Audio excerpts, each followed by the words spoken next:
নমস্কার, আমরা বইমেলার প্রথম দিনে ঘুরতে ঘুরতে পেয়ে গেছি বাম ছাত্র আন্দোলনের নেতা, ভারতের ছাত্র ফেডারেশনের সর্বভারতীয় সাধারণ সম্পাদক ময়ূর বিশ্বাসকে। তার কাছে অবশ্যই জি24 ঘন্টা ডিজিটালের তরফ থেকে আমরা কিছু প্রশ্ন নিয়ে চলে যাব।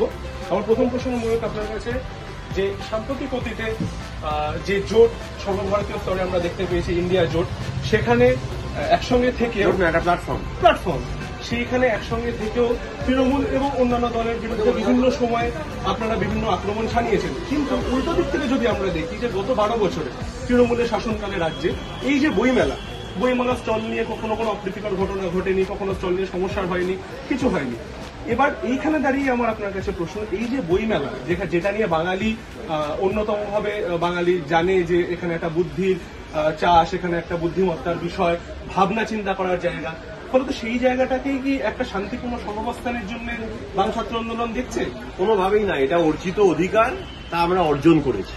এবং সেখানে দাঁড়িয়ে প্রথমের দিক থেকে শুরু করে আজকেও আমরা দেখেছি যে আমাদেরকে স্টল দেওয়া থেকে শুরু করে স্টলের আকার কমতে কমতে কোন জায়গায় পৌঁছেছে। আর অন্যদিকে আপনারা যদি দেখেন, এখন মানে অ্যান্টেনায় কাক আমি অবাক এরকম টাইপের বই বিক্রির সংখ্যা কোথা থেকে কোথায় বিক্রি হয়ে গেছে। মমতা ব্যানার্জি বইয়ে ছেয়ে গেছে মার্কেট। শুধু তাই নয়, আজকে বইমেলার মাঝখানে যদি আপনারা দেখেন তাহলে দেখবেন গোটাটাই তৃণমূলীকরণ সম্পূর্ণ হয়ে গেছে। এবং আরেকটি জিনিস খুব ভয়ঙ্কর ভাবে হয়েছে, এখানে দাঁড়িয়ে বামপন্থীদের জন্য যখন স্টলের পরিমাণ কমেছে, যখন বিভিন্নভাবে আমাদের সামনে এসে এই বইমেলার প্রত্যেকবার সাম্প্রদায়িক শক্তি তারা হুঙ্কার দিয়ে গেছে, কিন্তু আমাদের সঙ্গে হচ্ছে বারবার কথা কাটাকাটি হয়েছে, লড়াই হয়েছে।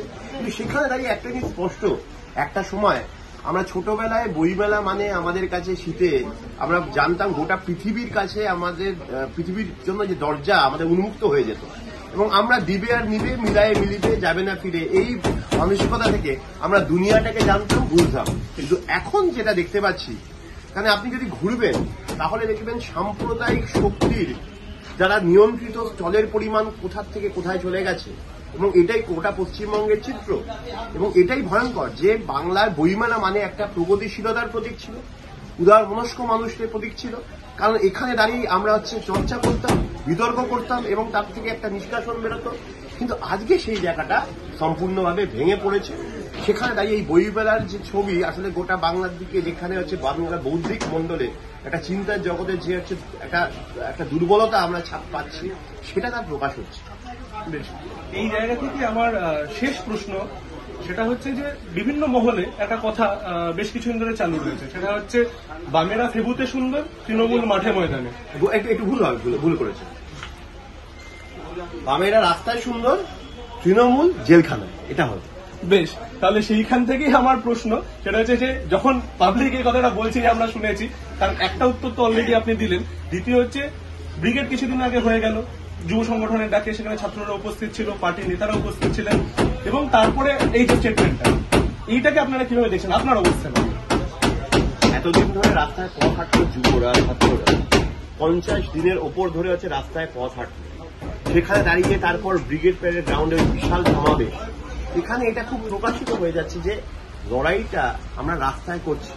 এখানে অভিষেক ব্যানার্জির মতো এয়ার কন্ডিশন তাঁবু খাটিয়ে ওই লাক্সারি বাসে করে কেউ সফর করছে না।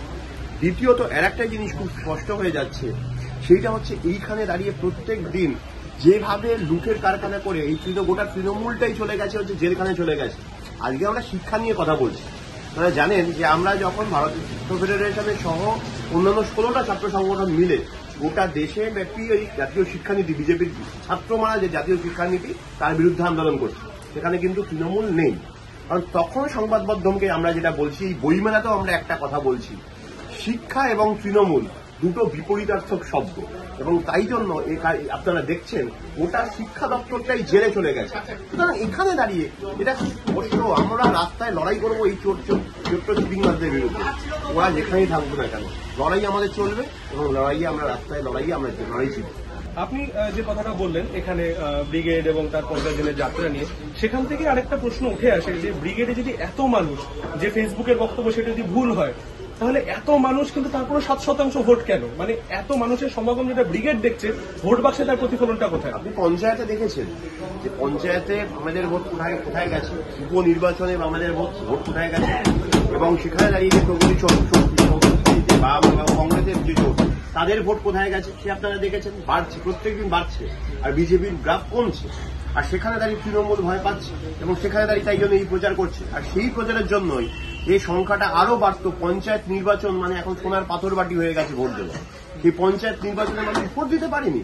এখানে দাঁড়িয়ে স্কুল কলেজ নির্বাচনে ভোট হচ্ছে বন্ধ হয়ে গেছে। এত ভয় কেন? এই 7% যদি আমরা পেয়ে থাকি তাহলে এত ভয় কেন? কেন হচ্ছে বিজেপি তৃণমূলের নেতারা বলছে এত ডায়লগবাজি মারছে কেন? কারণ ওরা ভয় পায় আমরা রুটি রুজি নিয়ে কথা বলি, ওরা জাতপাত ধর্ম নিয়ে কথা বলে বলে ওরা ভয় পাচ্ছে। আজকে আমরা মানুষ যদি ভোট দিতে পারি তার সঙ্গে সঙ্গে মানুষের কাছে আমরা পৌঁছানোর চেষ্টা করছি। এই ভোটটা যেভাবে দাঁড়িয়ে শুধুমাত্র এই লড়াই সংগ্রামের মাধ্যমে একদিনে তো হয় না, কারণ এই সংগ্রাম চলছে এবং প্রত্যেক দিন এই লড়াইয়ের মাধ্যমে আমরা মানুষের ভালোবাসা অর্জন করব। মানুষের পরীক্ষায় পরীক্ষিত হয়ে আমরা এই ভালোবাসা অর্জন করব, এটুকু বিশ্বাস আছে। তাই আমরা লড়াই করছি এবং নতুন প্রজন্মের মানুষ তার সঙ্গে সঙ্গে প্রবীণদের যেমন করে আমাদের যেমনভাবে সাজেশন নিয়ে আমরা চলছি, আমরা এই লড়াই জিততেই পারবো, জিতবো, আমার বিশ্বাস।